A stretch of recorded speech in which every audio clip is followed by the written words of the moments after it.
by him all the time. All the time. And I would suggest that he can't handle his own money. This is the indication. Yeah. He cannot handle his own money. He said that he used all his life savings. Okay. This is the second part. He said I started using my life savings to play games.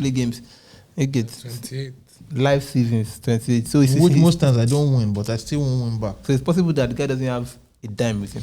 So that's it. He needs someone that will be with him all the time too. I feel he should have an account, like just like you said, accountability partner. Not just accountability. He needs to have somebody who takes control of his finances. The person is the one who will give him transport fare to go to work. Yes, it has gotten to that. And someone who, because how feasible there's a difference between gambling. There's a difference between betting and being a gambler. This person is no longer gambling. This person is a gambler. Because he even has a nickname now. Baba Two Odds. So he has to do something extraordinary. If he has like an elder assembly that has a lot of control by him, that kind of person can. If that person is trustworthy too, can be. Okay, so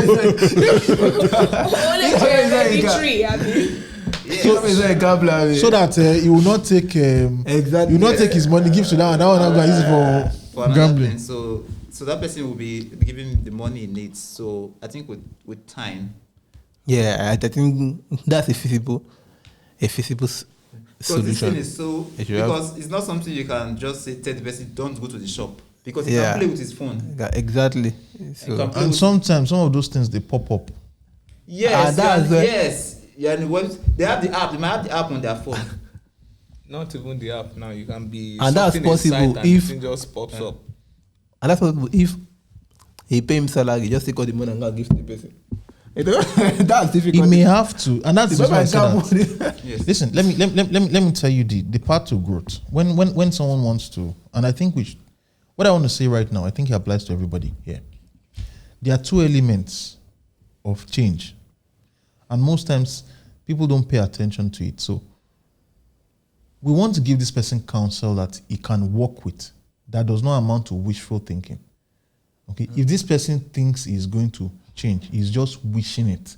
He's not going to change. The only way there's any hope for him to change is if he commits to two things.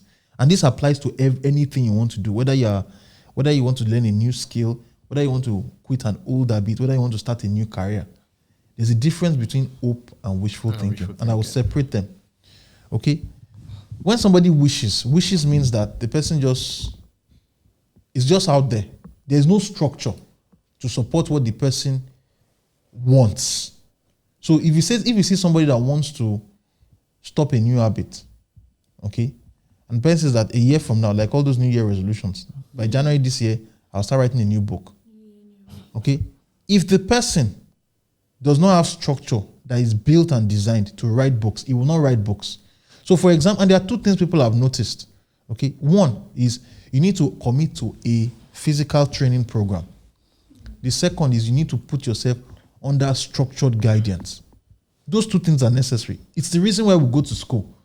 School does not just serve the purpose alone because the academic curriculum, you can sit down and read it by yourself. Exactly. But there's something being under a teacher that will give you assignments, will ask for the assignments. That's what forces people to grow. You understand me? So it's the same thing if you want to learn a new skill. So if you tell me that by December this year, for example, let's assume you tell me by December this year, you want to start building rocket ships, for instance. You tell me by December I want to start building rocket ships. What I expect to hear next from you is I've sat down, I've registered for a couple of programs on propulsion technologies. I've read about the different liquids that you need to power rockets. And I have sent emails to people who are leading rocket scientists. I'm in meetings with them twice a month. Do you understand? So I know that you are committing to the study and you have people that will hold you accountable. So for this person, the first thing is this: the source of his gambling has to be taken away from him, and that is access to money. Yes. Somebody else has to control his account. This person does not have the faculty, all right, to function as an adult. This person may be an adult, but his financial patterns are like that of a child. And so we have to take over that ability to control his finances from him and hand it over to somebody else who has the maturity to understand that there's a limit. Okay? Does it mean that I'm trying just to reason like it means that the guy's salary should be transferred on that other person's account? It means that this person may have to go to his boss and tell his boss that